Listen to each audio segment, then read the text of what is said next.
Ven dulce huésped del alma, descanso de nuestro esfuerzo, tregua en el duro trabajo, brisa en las horas de fuego, gozo que enjuga las lágrimas y reconforta los duelos.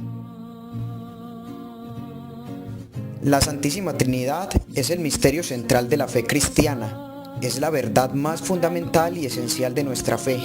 No hay una verdad de fe que no tenga que ver con la Santísima Trinidad. Lo que menos le puede servir para pensar en la Santísima Trinidad es ese cuadro tan clásico, muy conocido de la Trinidad. Un varón anciano con barba blanca y con un cetro en su mano. Otro varón bastante joven con una cruz. Y encima de los dos una paloma, y los dos sentados con los pies sobre el mundo, y este sostenido por tres inofensivos muchachitos, todavía como de tetero y con alitas. Está muy bien lo del varón joven, porque la segunda persona divina, como hombre, es varón, aunque como Dios no es ni varón ni mujer, ni macho ni hembra, no tiene sexo porque es espíritu. El Padre no es ni varón ni mujer, no tiene sexo porque es espíritu. Igualmente, el Espíritu Santo ni es varón ni es mujer, porque es espíritu. Tampoco es una paloma. Se le representa así porque en Génesis 1:2 se alude al Espíritu Santo o fuerza creadora de Dios como incubando sobre las aguas para comunicar la vida al universo. Y porque se alude a que el Espíritu Santo bajó sobre Jesús en su bautismo en forma como de una paloma. Mateo 3:1, Marcos 1:10 y Lucas 3:22. Cuando afirmamos que hay tres personas que son Dios, queremos decir que hay cierto parecido entre las personas humanas que conocemos y las tres personas que son Dios, pero es inmensamente mayor el no parecido. Tres personas humanas son tres seres humanos, son tres hombres. En cambio, las tres personas que son Dios no son tres dioses, sino un solo y mismo Dios. Tres personas humanas están siempre separadas entre sí. En una no pueden estar las otras dos, sino a su lado. En cambio, las tres personas que son Dios son inseparables, de tal manera que cada una está en las otras dos.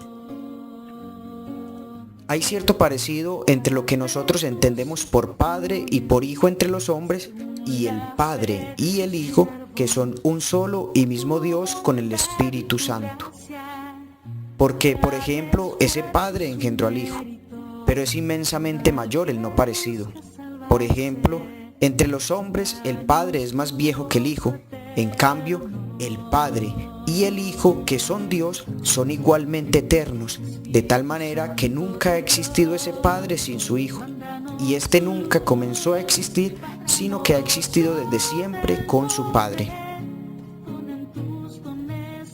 Cabe la pregunta, ¿cómo llegó a la Iglesia esa conciencia tan clara de la inefable Trinidad?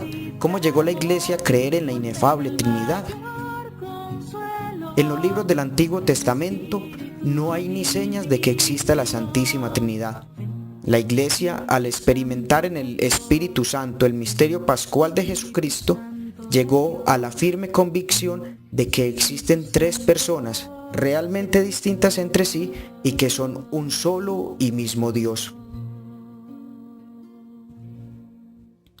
A la luz del misterio pascual, la Iglesia se dio cuenta de que Jesucristo no es mera criatura, sino que viene de la inefable interioridad de Dios.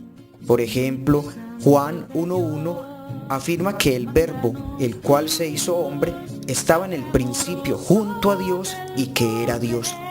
En Juan 15:26, el mismo Jesús promete que enviará de junto al Padre al Espíritu Santo. Igualmente, la Iglesia se dio cuenta de que el Espíritu Santo no es mera criatura. Por ejemplo, en la primera carta del apóstol San Pablo a los Corintios, capítulo 2, versículos del 10 al 16, se afirma que el Espíritu Santo sondea todo hasta las profundidades de Dios. otra parte, Jesucristo o el Hijo y el Espíritu Santo aparecen en el mensaje del Nuevo Testamento como distintos entre sí y como distintos del Padre.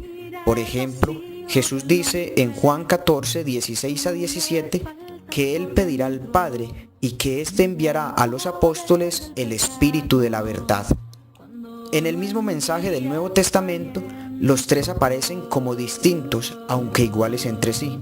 Por ejemplo, en la segunda carta del apóstol San Pablo a los Corintios 13:13, él dice: la gracia del Señor Jesucristo, el amor de Dios y la comunión del Espíritu Santo sean con todos vosotros. Y en la comunidad en la que nació el Evangelio de San Mateo, el bautismo se celebra en el nombre del Padre y del Hijo y del Espíritu Santo. Mateo 28:19. Frente a estos datos, la Iglesia tenía que sostener a toda consta que no hay sino un solo Dios, pero a la vez tenía que sostener que el Hijo hecho hombre y el Espíritu Santo son Dios, y que son distintos entre sí y distintos del Padre. Y así, en el Concilio I de Nicea, el primero ecuménico, en junio del 325, la Iglesia profesó solemnemente que el Verbo o Hijo de Dios es Dios de Dios, luz de luz, Dios verdadero de Dios verdadero, consustancial al Padre, es decir, un solo Dios con el Padre. Luego, en el primer concilio de Constantinopla, en julio del 381, la Iglesia repitió esa profesión de fe sobre el Hijo y confesó además su fe en el Espíritu Santo con estas palabras: creemos en el Espíritu Santo, Señor y vivificador, que procede del Padre, que con el Padre y el Hijo es juntamente adorado y glorificado. Así, la Iglesia llegó a la formulación dogmática sobre la Santísima Trinidad, que se enuncia así: el misterio de la Santísima Trinidad consiste en que desde toda eternidad existen tres inefables personas, realmente distintas entre sí, pero inseparables, a saber, el Padre, su Hijo y el Espíritu Santo, las cuales son un solo y mismo Dios y forman una inefable familia o comunidad de amor.